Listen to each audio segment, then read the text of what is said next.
See it? Oh yes, I can pick it up real good from there. But Lorraine, did you want to just get people's names on the tape? while we're- Judy Agusta. Oh, well, let me get. Okay, Lorraine, you're on. Judy, let's start with you. If you could tell us your full name and when and where you were born, and When and where? No dates, huh? you don't have to. I'm Judy Agusta. I was born and raised here in Dowagiac. My parents made baskets, but I never learned from them because I was young and all I wanted to do was play. They used to, my dad and his family used to take baskets to Chicago and sell them, travel all the way to Chicago when it was a dirt road yet, you know. And I only started making baskets about 5 years ago, and I haven't really made that many. I think I finally know quite a bit now that I could start and make a basket all by myself. My sister and I started the same time, and mostly we've been learning from Aggie and Julia. And so when we get started, I usually split the black ash. My sister doesn't like to do that, so I split for her too, and then she does the scraping part. Well, why don't we get your name for the record on the tape? I'm Agnes Rapp. I was born in East Jordan, Michigan, 1920. And I started making baskets when I was 4 or 5 years old. And I helped my parents peddle baskets around the resort area. That's about how we made our living. What were your parents' names? McSabi. And you have a tribal affiliation? Are you Potawatomi? I'm Ottawa. And how did you come to... I married Potawatomi, and he moved down here, and this is where we stayed. I have 3 boys and a girl, and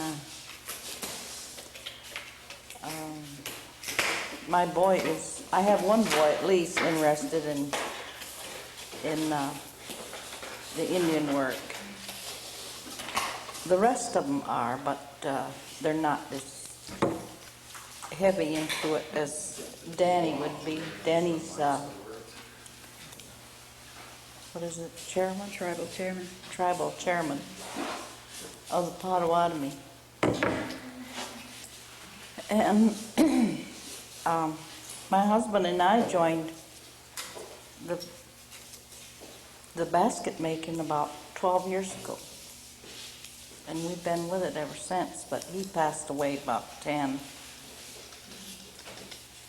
And I stayed with it, and I teach whoever comes in how to make baskets, and how to cut them out, and how to dye the material, and the different ways of making baskets. I give them an idea of fancy work, and which they can learn from. And whoever wants to come in and learn,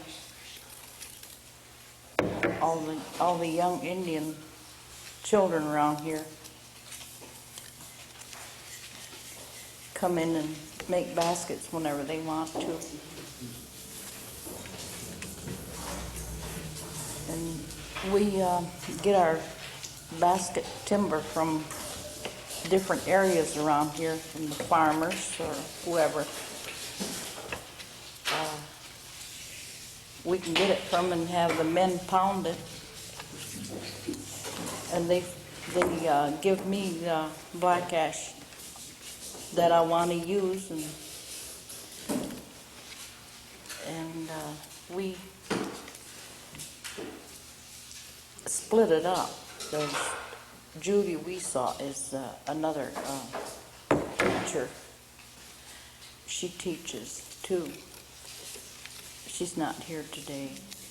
Esther, are you hearing a lot of background noise? Yes, I am. You know, when we put things on the table, You want me to set them on something? yes, there you go. When the knife goes down, it makes quite a thump. It's true. And you know what I think I want to do, Lorraine, is to change our miking. There's just enough. How are you doing, Mike? Are you okay?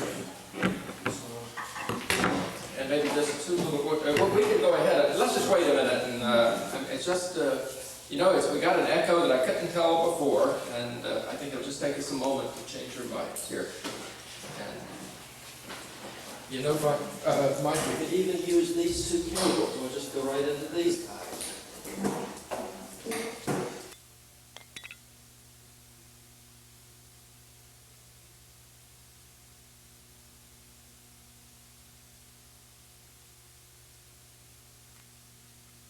Be great. We can just, Mike, if you can get two clips, and I'll just pass them under the table to you. Rain, if you go to the other side of the table.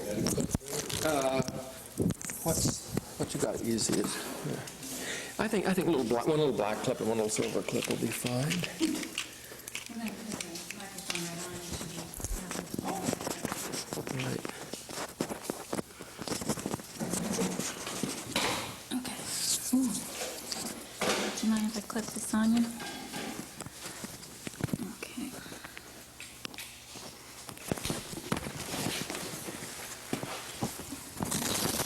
It won't be in the way of your hands, will it? Okay. Whoa. And Lorraine, when you get settled, if you will just make sure that's not touching the fabric, you're just going to need to twist it around a little bit so that Excuse me. maybe, you know, what I can do there is to just do this, and it will clip better. It'll stand out better, won't it? Okay. You guys are gonna have to be careful now. You don't have those microphones going. That's right. Don't strip my mics. Turn them into baskets. Let's see here. Would a magnetic one be better on a T-shirt? I think it would. Mike, could you give me a magnetic one?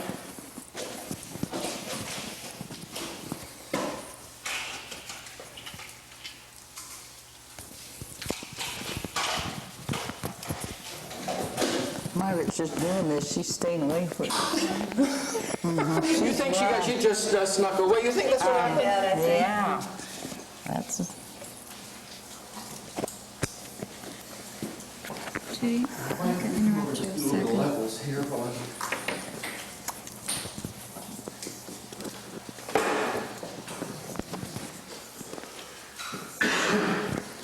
I'm going to ask you if you could put this just under your shirt, and it's a magnet, and then this will clip, hold it in place. So right up, maybe if you could put it so it comes right about there. And then that just flips over it, huh? Yeah.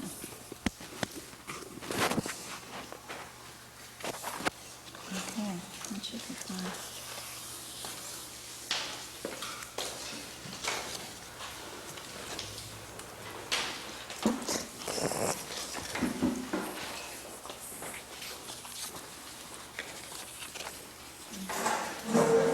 Okay.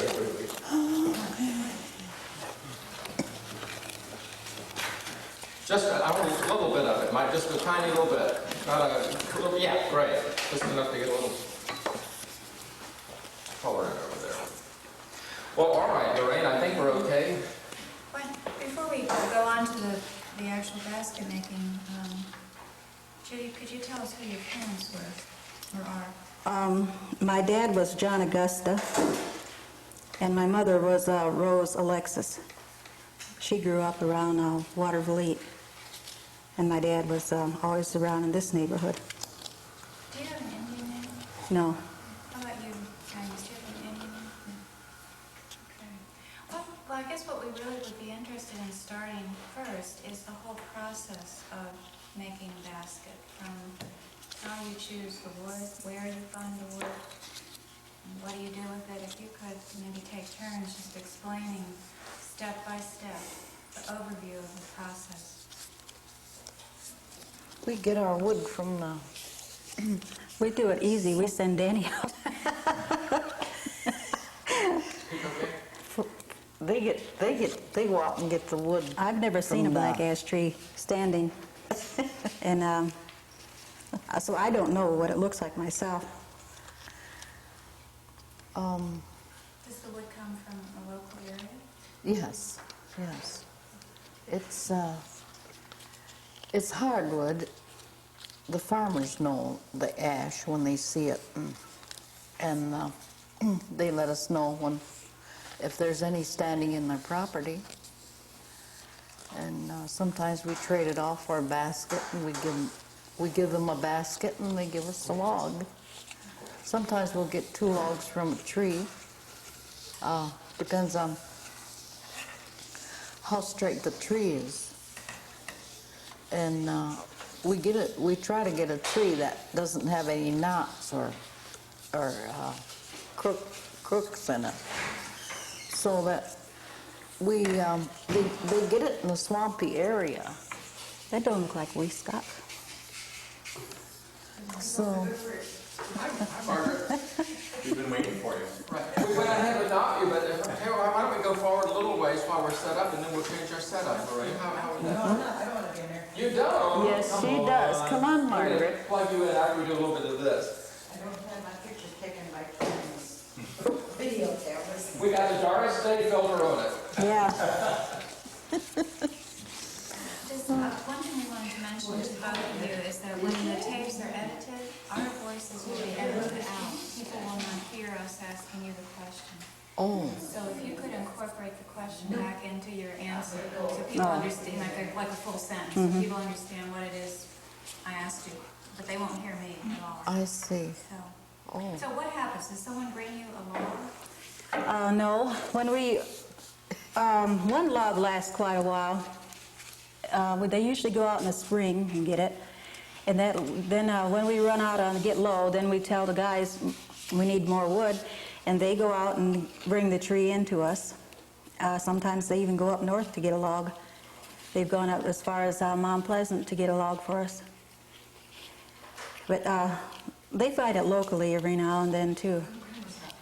Then they bring it in, and for us it's already pounded by the time I get it. Then I just have to start splitting it and getting it ready to weave with. What's the process of pounding? What does someone do with the log? well, you take a mallet or an axe that's got a blunt end of an axe, just one side blade, and you pound it with that inch by inch, and you mark it first, like This about is this 2 here. inches wide. Yeah. They'll take And a then knife and score it, the width that's going to be lifting up from the log, and then they go up pounding down. They either use their mallet, which they have to get on their knees to pound it, or you can use a axe with a long handle, and they have to stand up and do it. And it takes a while to get down. You have to pound the full length of the log. Sometimes it's 6 or 7 feet long. You're lucky if you can get one that long. And then when it peels, when it strips, it'll come up like 3 or 4 layers. And then we'll get the layers of it like this, and then we'll split it. While it's still green, it'll split without sulking.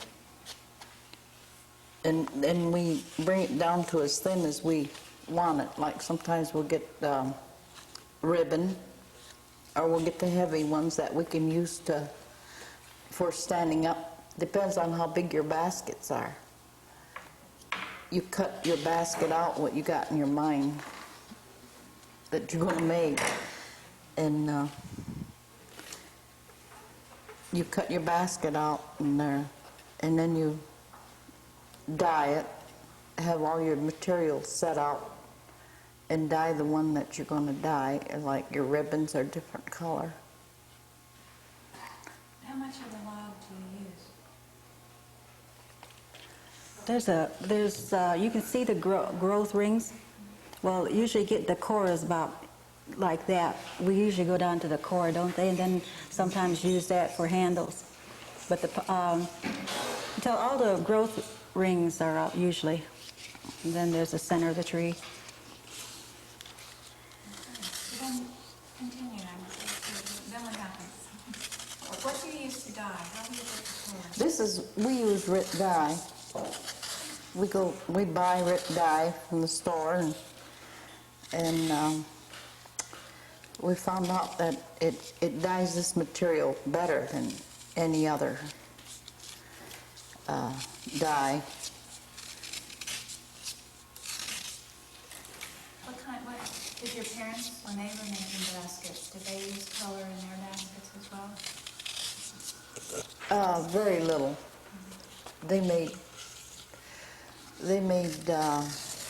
long time ago, they made bigger baskets, working baskets. They used baskets to shop with, or for waste paper, or for clothes baskets, or hampers, or something that was useful, or egg baskets farmers used to carry vegetables and eggs and stuff like that. Now we make baskets to look at, fancy work. We do more fancy work now on the baskets than they used to in those days. So we use more color than they used to. When they did use color, how did they get the dyes? I remember my mother getting diamond dye. She'd buy that at a store. I used to have to go down and get a diamond dye. It'd come in a little package, like an envelope. And I don't think they sell that anymore. I don't see it anywhere. Well, where do you get your inspirations for your designs? And you could start, and what do you tell us? This is always carried that in my mind. My mother made all these designs. Sometimes when you're traveling around, you see somebody else's design and you try it out, see if you can do it. But this design, these are our own. The diamond, the cross, and this is. Pick a basket up, Agnes, and show me which is the diamond, which is the cross. Well, this is the diamond, yeah, and this is a cross. Could you hold it a little bit longer? Show us where the cross is and explain a little bit about that. Literally points to the... Yeah. This is diamond weaved into the basket here, diamond shape, top and bottom. That's the fancy work, and the cross. This is the diamond shape. These are thin material that we dye and do all the fancy work. So we put the diamonds in the baskets. Agnes, would you hold it a little bit still and just sort of rotate it in your hand slowly so I can see all sides of the basket with the camera? Just sort of turn it slowly you can change hands from time to time and just so I can, and let me see the top of it. I can't see the top very well. Now just hold it there a moment if you would so I can come in and look at it real close.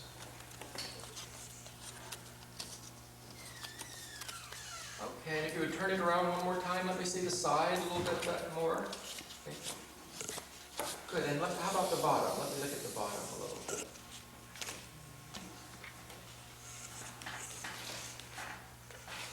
Bottom's made the same as the top, except it's a little, top is fancied up a little bit with a handle.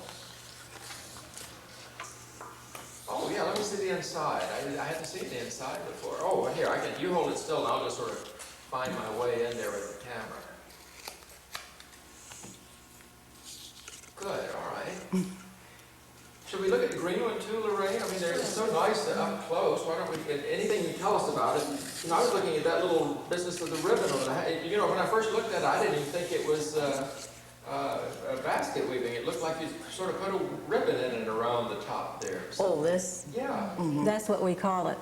That's when you get your wood split more than once. You usually get the real thin pieces, which is bendable, really bendable like that. And then, of course, once it's bended, then it kind of hardens up and just stays that way. Now, let me see the inside of that basket again, Agnes, if you would.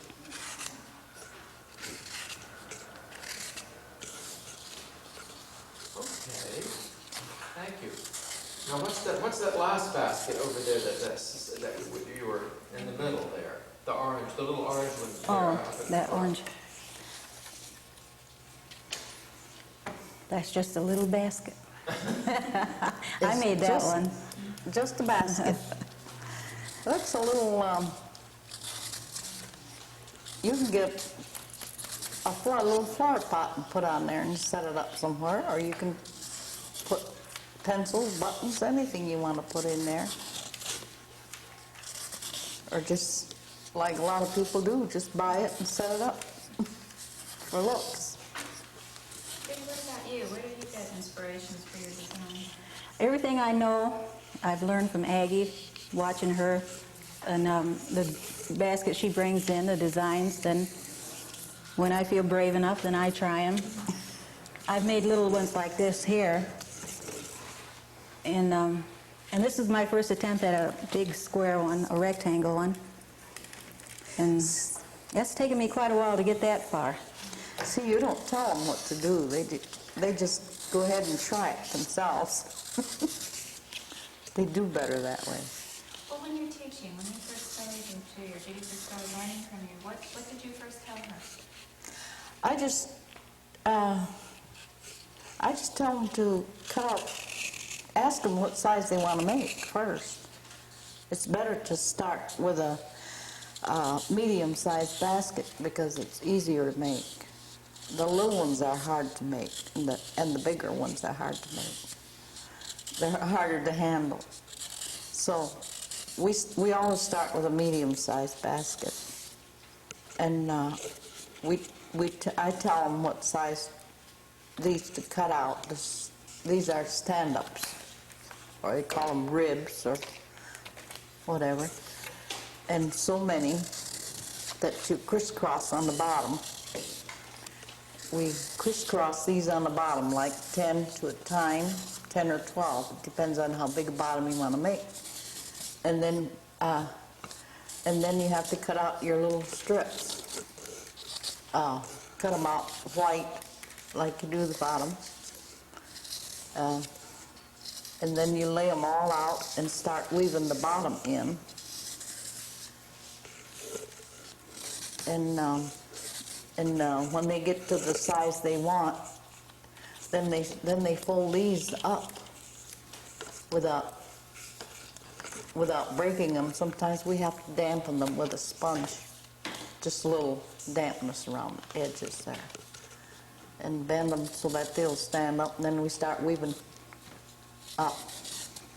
And as we go along, we decide how we want it to look.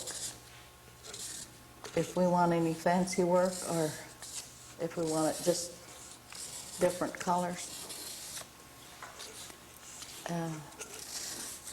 They can finish it as, you know, whichever way they want. They can have a cover, or they can just have an open basket. I'm going to ask you if there's any glues or any other kind of No, material, but answer me in a full sentence. we don't use We don't glue use- or nails or anything like that. So what holds it together finally? Just by binding. Just this material, same material all the way through. Judy, can you explain a bit more about what you're doing for your Oh, specific- Oh, and could you hold it up a little higher when you're working on it? I'm trying to always peer over the edge of the table. I was splitting it. When you split your wood, then you have one smooth side and you have one rough side. Now, some people will leave it rough and then cut it to size like these and these that way, but we don't like to do that. We like to have both sides smooth, even though the rough side will be on the inside of the basket. So we take it and we scrape all the rough off before we start cutting it to size. So that's what I was doing. Could you show me a little bit up high? I know you normally have it down in, lower, but could you just show me what you were doing up above the top of the thing? Yeah, I was just taking it and holding it there and running the knife like that, and it's taking... Now that piece just in front is in my way, just on This top of one? the scissors, yeah. So if Okay. you would do it again for me? A couple of times. That lifts all the rough stuff off.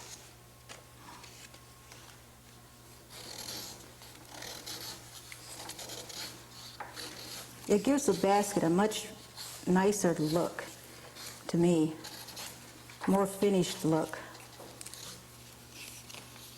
Gosh, don't you ever cut all the way through with Oh, just a little yes. slip? Yes, that's why Margaret doesn't like me to do the scraping.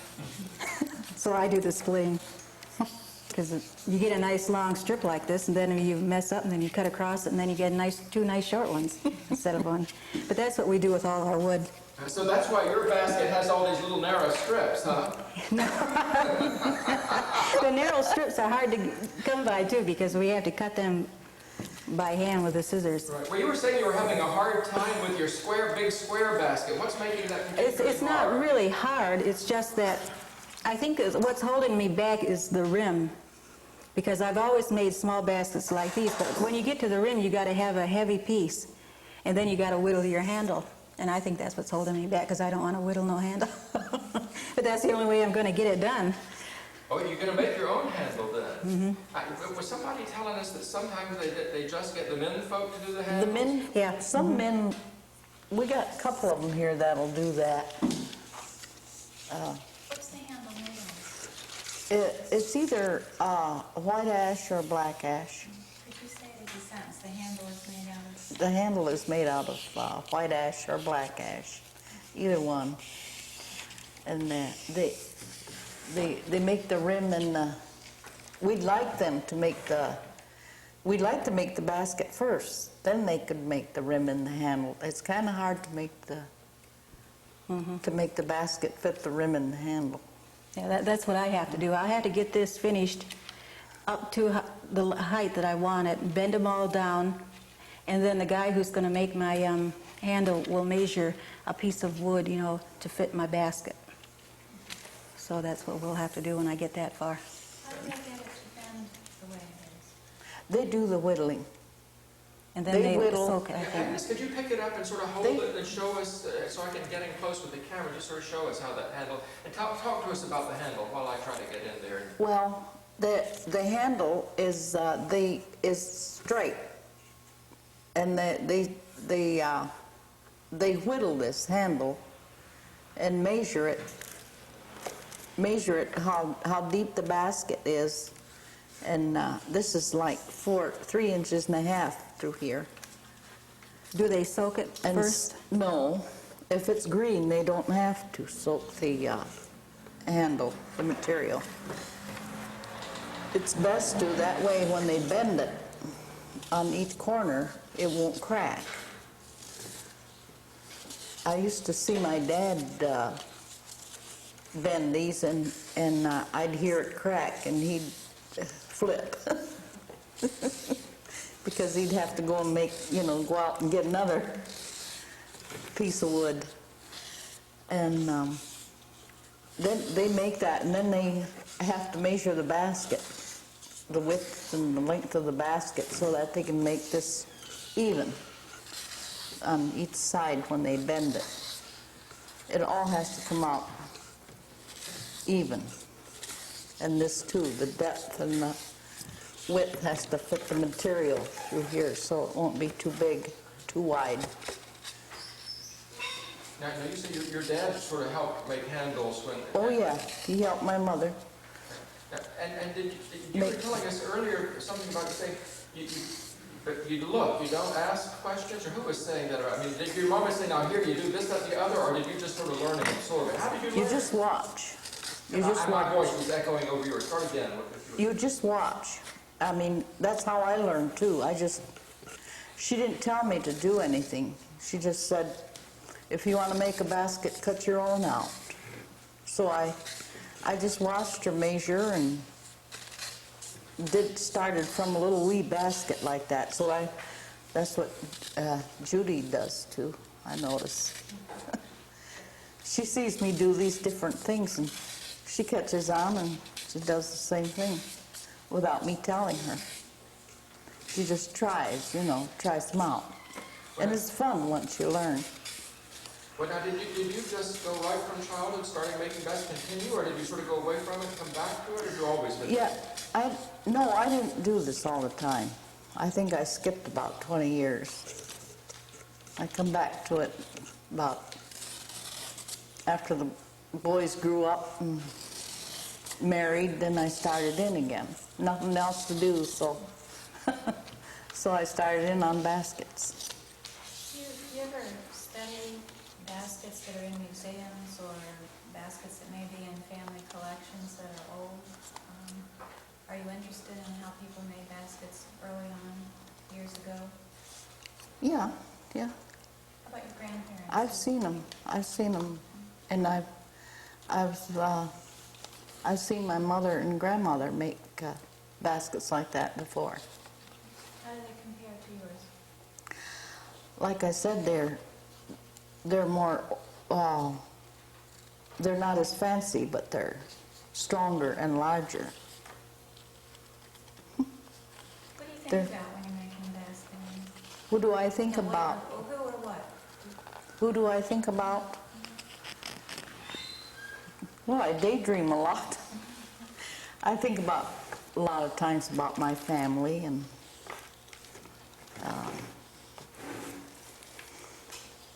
about my how I grew up and wonder how I ever got into this. How about you two? But I never forget it.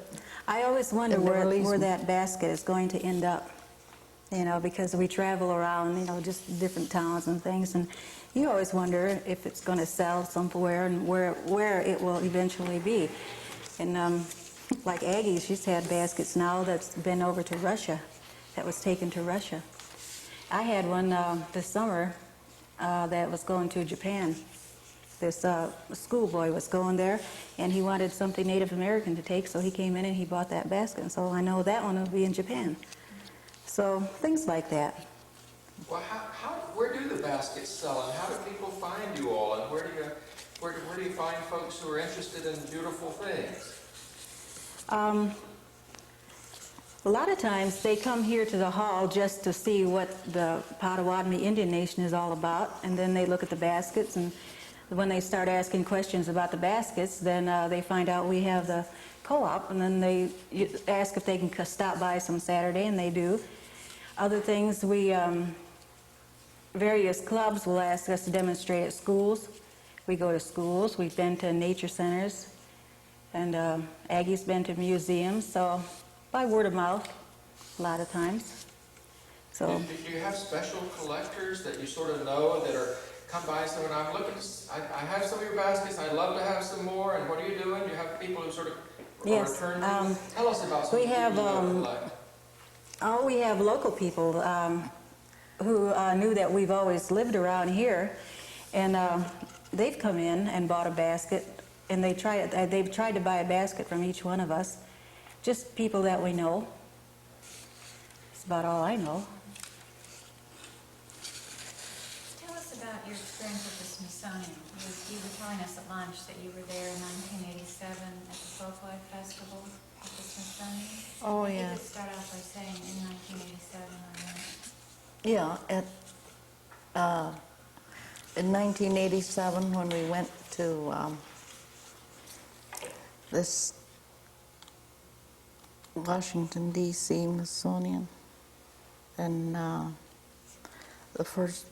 first plane ride, it was very exciting, and staying at this hotel, being served 4 times a day with meals. That was exciting. What's the all to kinds of come. fruit. Were you invited to go? Yes. Who we invited were. you? I think they were recommended by the Michigan representatives to that museum. I think Yeah. that's how they were. What did you do when you got there? We demonstrate. We made baskets. We just sat at a table, and there were a good many artists there,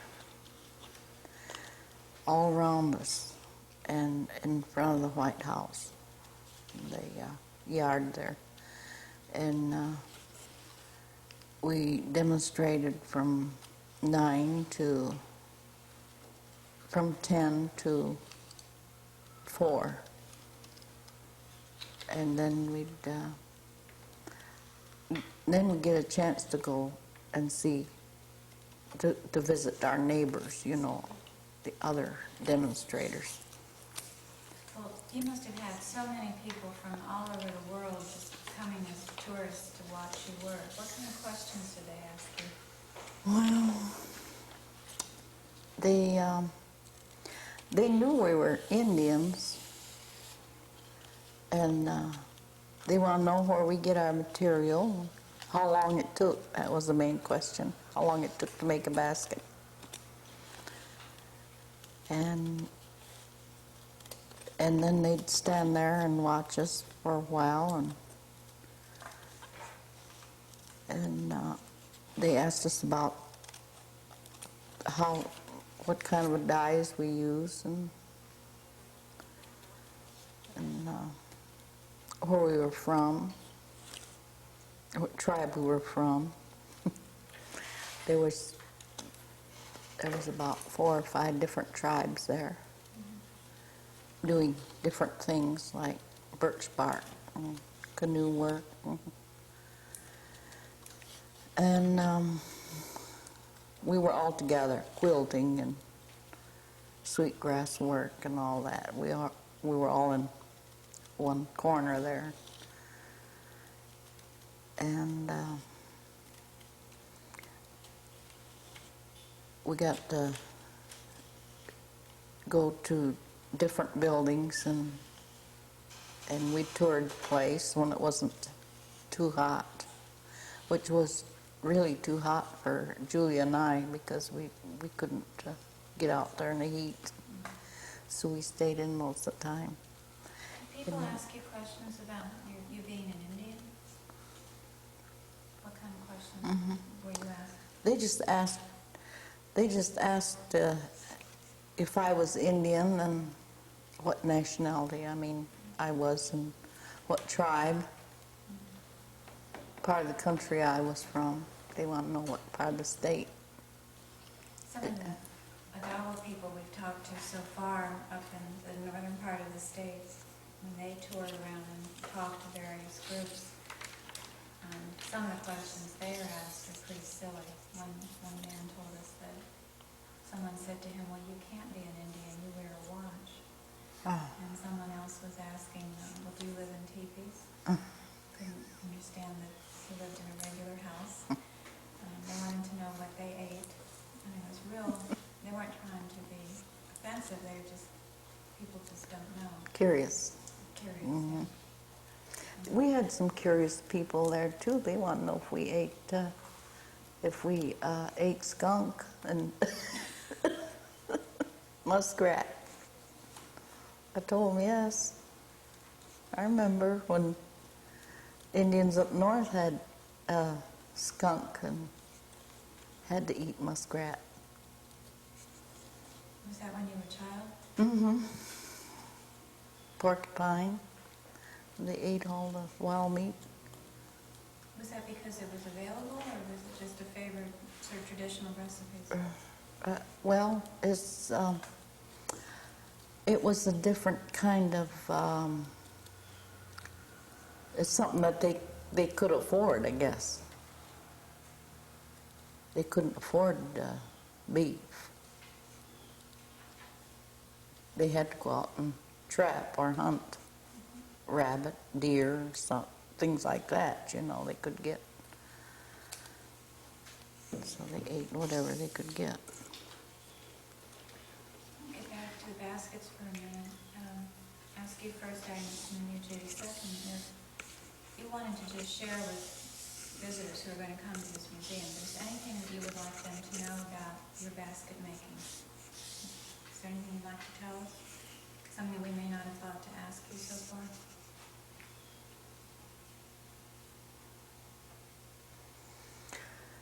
Well, I can't think of anything, can you, Judy? No, we've covered just about everything.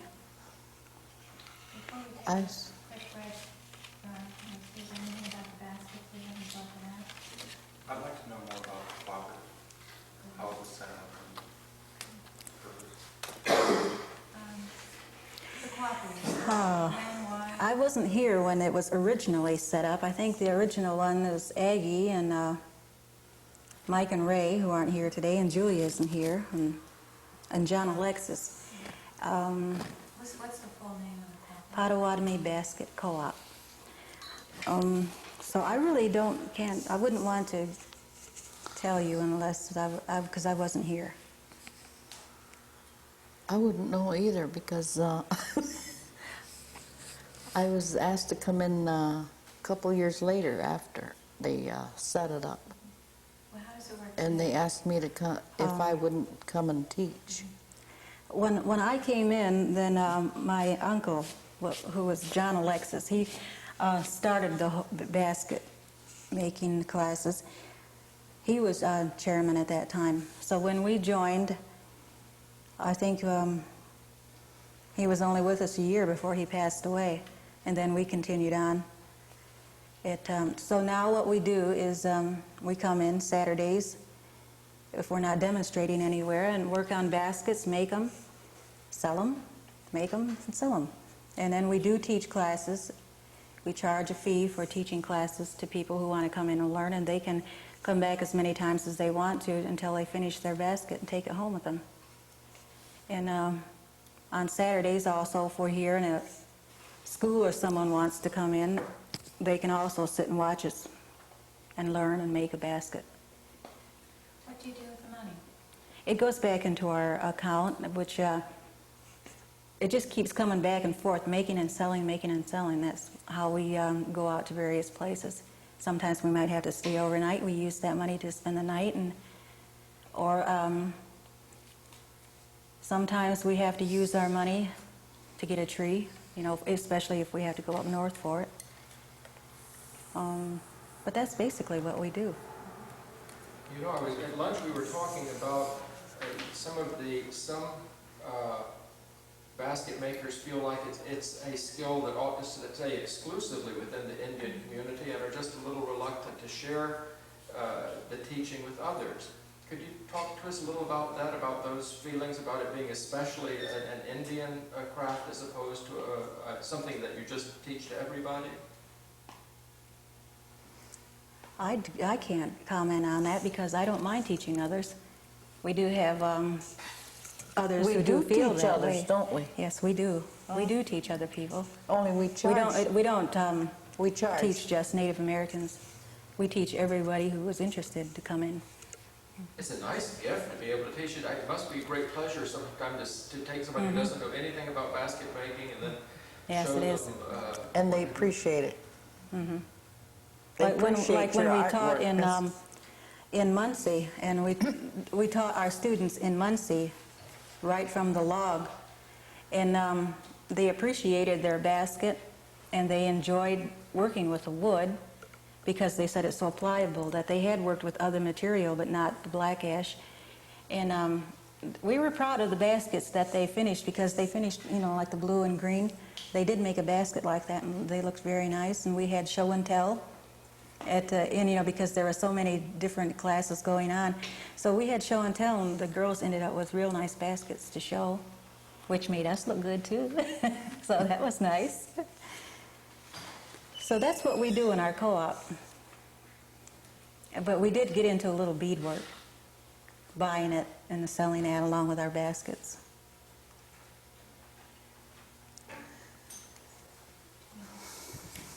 Lorraine, did you want to take a break, or do you just want to Let's pursue? take a quick Okay, fine, just so we can turn all those lights away and cool off. Thanks for being quiet, everybody, we appreciate it. You mean there's more? I better go write down what to say. Oh, I didn't think there was any more to say. Oh, This isn't so bad, is it? No, No, it's not so bad. I said, you mean there's more? Oh, well, I thought we just do a little bit more on Just a teeny our bit, and then we'll questions. done all the Okay, questions. I don't know. let me help you with the, oh, My fingers are, yeah, there. There, and I'll just lean it right here. Good minute, 5 minutes.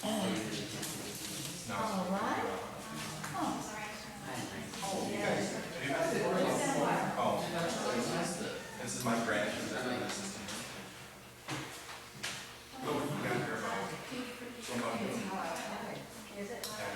Judy was up there saying, no, I told him I'd be down here. She said, That's what, I think that's what Agnes said. That's right, we can workshop. yeah. All right. So what do we do about this? Okay, I called and left a message. Okay. But will she be involved? Oh, and just stick with the two. Okay, is that left? No, what I think I'll do is while we're breaking is turn the light in just because of the close-ups. I know, that's what we do, fine. Because if we had the label, I think I'd take a look at it. Start sticking them on. But I don't know if fine.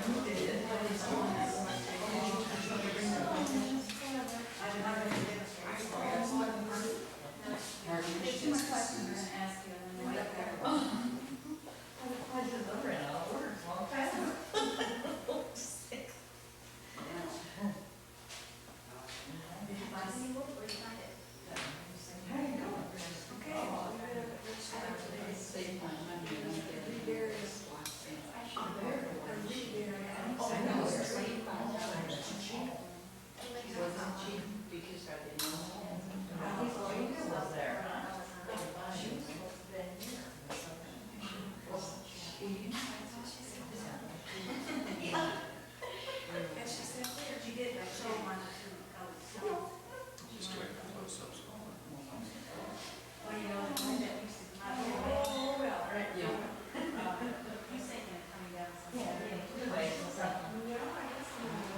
Ryan, did you talk to Tom about that little chihuahua that's a drunk? Oh, I did.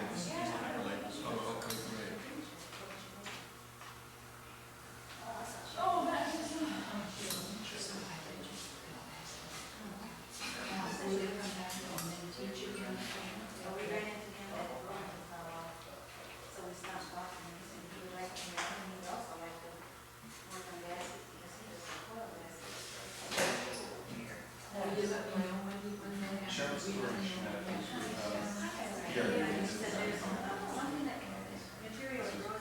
Rusty Russell. Cheryl. Tom White. And my grant. Yeah, that's what it is, it's a collection.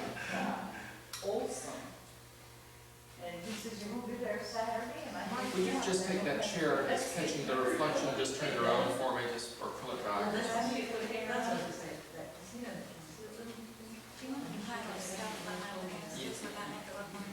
No, I think, yeah, just, yeah, that one. Just pull it back.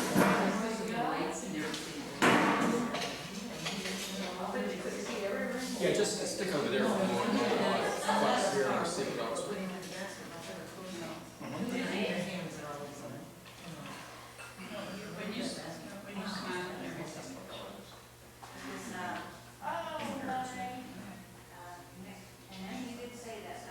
That's it. Very festive. Nice, we're getting to see you. No, it's not. Ray just needs to finish. Spend the night long time. But I don't know. But he would teach another thing. But I'm Because they're all going first class. if we had more time. Assume we Yeah. can. We had short classes.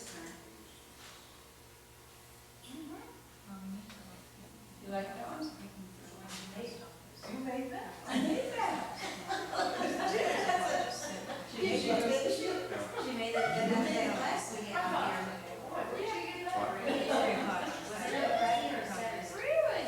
Oh, yeah. See, you Oh, didn't first know. class, I I'm can really because they're all going so picky, low, and I even just if keep they it could, like getting. my first and Monday, you know, see them. Really? The hardest part is drawing that design. What design? That design, they give us the stone, and then we had to draw the design of the ground design. Like when you're trying to make basket, just a little bit more three-quarter towards me. Didn't you do this? I did the whole thing. Right. I'm thinking of what I want to get started on, so they And just. move it toward the foreground of the table a bit. Yes. And toward the pile of stuff. Right, a little bit more three-quarters toward me. Well, then she was talking about running that thing over, then you read the ball. So then I started, and she said, well, put them from the big to the tiny going this way, and from the big going that way. Well, then I had the two leaves, and they're flat, so I bent them over a steel rod. But mine is like hodgepodge. I mean, that isn't, I don't plan this dumb thing. But it's nice. And then we didn't have enough rope. Where did you take that lesson at? Here, I did on a Monday. Nobody told me. I know, nobody told me. If Judy hadn't called, I wouldn't have known. Shoot, I know. So, yeah, see, now this rope in here, she didn't have any of that, so we had to twist that. And see, it's, So what did you make? I made a pin. oh, she made a beautiful pin. It's small, but it's very pretty. And yours is a pin. Yeah, but yours is a nice one. Yeah. You like it, don't you? Don't you like it? Yeah, it didn't show up like some of the others do, right? 4 times as much for They you. got that. Unless you use unusual. Well, see, this is Yeah, an older one. Loaded too. And what I did with this one, I got this was so shiny, I put some paint in there. I put black paint in there. There's a fire on it. That's where we got information. Because I didn't want it so silvery. No, I've never been See, to that that one's one. very silvery looking. And you made these marks in there? I know mine. Yeah, yeah, I like it that way, don't you? Well, the other time we took a I just class, shiny, it's got the dye. the other time we took a class, they gave us this drops we put in there, and it made it the black. Black, yeah. This time, we didn't use it. My basket, that one that I have on the thing, I had her turn that one black too. Like, Because you got stuff on your sweater. oh, I did turn my first on scraping. You're more likely to. I had a ring like that. What size was it? Small. I And think, I left it at home one time when I went to work, and Mike showed it to me like that. He took all that black out. yeah, see, this one was He really just white fine, and it's shiny. your ring. Yeah, I like it when it's black. And I like mine mostly silver. Danny Oh, says you that do? one was canceled. Yeah, I like it that way. Oh, it was. And these things get so We said lack of participants awful. or. You know, Mike, I remember. Why? We're not doing too well. How else? How did you learn about the little one? Now that's. It's even smaller than you thought. Oh. That's the. It's not existent. Yeah. Oh, It got so small that no one comes to it. That's funny. You wait for 2 weeks. Yeah. For your ear one. Yeah, I know. We thought it was next weekend. Well, that's why we're here. Silver, you know, I got this ring and I got another one, something like that too. Yeah. I have some, I have a ring that my kids bought me that gold from, you know, the 3 different colors. It's from One next Dakota. weekend, so I have a ring like that with my birthstone. And I said, And feet. what did you think that was silver stuff? Oh, ruby. Well, if you put little drops, Yeah. if you put little drops of dark in there, maybe it would look like. Yeah, yeah. See, this one's old. This is about 60 years old. Particularly for more power. Or maybe more. I mean, You know, mine was the coral and the blue, I don't know, it just, you know, the coral. it'd be certainly a long hike for more. Oh, yeah. In college, but it was Come nothing on, really proud of that? short of records. No, but I know, I see. Mike, who can you get to shoot that wedding for you so you can go down and shoot the powwow? All the little. I can get out of the way. I thought, why can't they just fix it? Actually, there's at least two houses here just in Grand Rapids. I just have to say, That's, well, all right. In Grand Rapids or Lansing, which is like a Agusta or a jump. Unless they started all over. And we don't have to cut it all, but here, you know. Take my place, Larry. Take my place. I'm sure now, we get off it. Listen to her. Listen to that. Put a frown on her. Actually, we have a question that we're gonna ask you to join in. No, I'm not gonna get. Oh, You don't even have to be on camera. Look at her sit over there in her Answer it. I'm telling you, I got the Doris Day filter on here. You're gonna be awfully glamorous.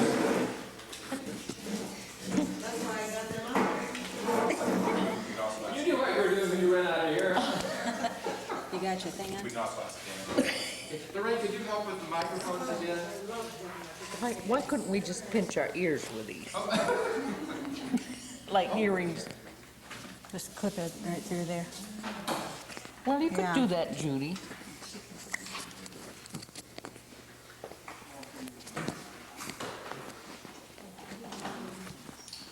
Mike, if you just check levels as we Thank get you. going, since the mics are. How's that? I think it's probably just fine. Okay. Well, good. He's got in his mouth.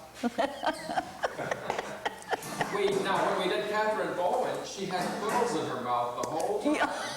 It was so funny. She was sitting there and she was just a mouth. That's softening them up. That's right. She said it kept her soft as she was going. We can put this in our mouth, but we can't put this in our mouth. Oh, no, not with the red dye. I wouldn't. So, Lorraine, I think I'm all set to go Okay, here. we're going to change subjects for a minute and ask Good. you about family stuff. No. We'd mentioned, I think at lunch, that we've been reading in the history of the Potawatomi people in this area, is that back in the 19th century, a number of families were removed by the government to Kansas. But a number of families also stayed. Clearly, they stayed because you all are here. Your family name is one of the more prominent ones that stayed. Do you know anything about that? Did you have family members who ever talked about that? Do you have relatives who live in Kansas? No. I don't have anybody here at all that I know. My husband did. So Judy would know more about that. I don't know any more about it either, though. Unless you want to get... I grew up around here all these years. But I did find out that I have a cousin in... where's Bill Bomigo from? Oklahoma. Now, his family had been removed. And I found out last year that I was related to him. I never knew it. But other than that, I don't know anything about it. Because I grew up here all these years and grew up with all the farm kids around here. And don't know too much about the history. Were you, how were you raised? Did you go to public schools just like everybody else? Or? We went to a little red schoolhouse. And there were 6 of us kids, and we all went to that school. We had about 3 other Indian families that went to that school at the time that I was going. But like I say, the rest of the kids were farmers and got along well with everyone. And so I never grew up with the problems that a lot of the Indian people say they grew up with, because we were always good friends with everyone that we went to school with. And then when I hear stories that other children went to school and say they had problems, and we never did. So. Did you have any family members who went to any of the Indian schools, like in your parents' or grandparents' generation? Did anybody go to Mount Pleasant or Colorado? My mother went to Mount Pleasant. She went to school there. And I don't think my dad did, but did he? He went there too. Which is why we never learned to speak Potawatomi, because he said when he went to school it was just too hard to speak Potawatomi and then have to learn English, because that's how you learned to go to school. Plus all the other kids, he said, was always mocking him, teasing him. And he didn't want us to go through that, since we were going to school around here with everyone else. You know, he just never taught us. So now I'm learning how to speak Potawatomi through other teachers. So on Wednesdays, every other Wednesday, we come out here and we're learning Potawatomi from Judy Weesaw and Mike Doherty. How about you, Agnes? Did any of your family go to any of the Indian schools? Yeah, I had a sister that went to Mount Pleasant. What was her experience like? I guess she liked it. She stayed there 2 years until she was 14, and then she came home. Judy, do you remember in talking with your dad how it was that he went to Mount Pleasant? Did someone come and ask your family or his family if he would come, or was it his choice? Or I think it was their choice. They went there. My mother and her sisters all went there. But I think it was by choice. That's all they never really talked about going to school there, though, except just to say that they went. I think it was a way of getting further education for the Indian people. Okay. One of the programs that will be in the new museum, it will be a video or a film that will introduce visitors to the whole Native American gallery. And the format of the program will be we'll see children on the screen, and everything from powwow regalia to blue jeans and funky t-shirts, Nike shoes. But the children are Indian, and they're pondering, why is there something a little different about themselves? And so they're asking their parents and their elders, what does it mean to be Anishinaabe?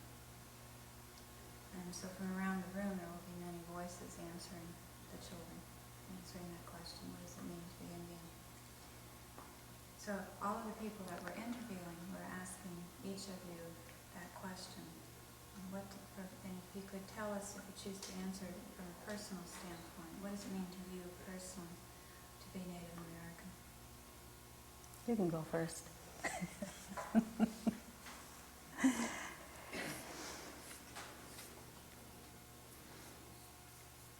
I never give that a thought. No? Really. But I am proud of being Indian.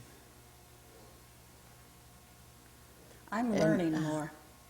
And I like the language. I can talk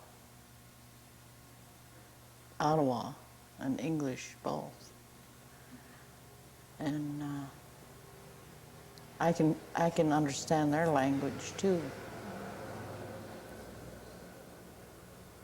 And I like the way I was brought up. It's so common from what the children are brought up nowadays. In what way? I think I had more time to see the world and understand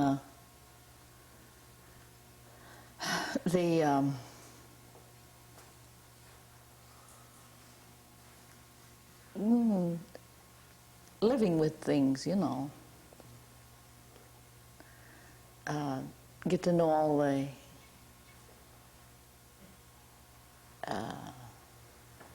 living in the woods, the animals and the trees and knowing the flowers and all that. What kids don't know nowadays, they have to either join camps or go out and go to school for certain things. But we lived with it. We were raised with in the wilderness. It just came natural. How about you, Judy?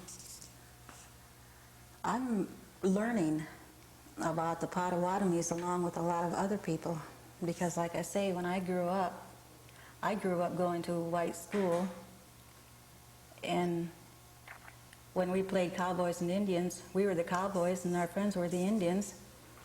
And then And we never spoke Indian in the family, so like I say, I'm learning how to speak that now. And I'm learning now, but I don't know anything about the traditional ways, which I have to learn too also. And it's interesting. It's nice. I've met a lot of white people, you know, who have been real kind, who show a lot of interest in what, you know, I'm learning and what now that I'm teaching. I do a little bit of beadwork, and met a lot of people through that. So for me, it's and a learning experience too, along with a lot of other people. But I'm enjoying it, and I like it. Agnes, do you know stories in the language? Do you know any stories in the Odawa language? Well, I used to listen to storytellers in my younger days. They used to turn the lights down and after meals and tell stories. Or is but- there any stories that you remember But that you can even they're tell us all in so English? mixed up for me now, I couldn't get them straight. Even in English, is there any story you could tell us in English? No. No, I don't think so. I tried to tell one, but I had to, I couldn't finish it because I forgot how it went. I'm not a storyteller. Do you remember any stories when you were growing up? No, we never had any. Well, anything else that you want to ask, Brian? Brian, anything on your list? Okay. Well, I think we've done it. Okay. Yeah. Thank you so much. We appreciate you. it very much. It's very kind of you. Thank you. Okay. Now, let's see. Are we going to get you on camera? And now we're halfway over here. You shouldn't. Come on, Margaret, one question. Just one. Come here. Come on, show me. You ladies persuade her. Yeah, you have to. Come here, Margaret. You Okay. come and do a little weaving. Get you out in front of these hot lights. She'd be the I thought somebody called.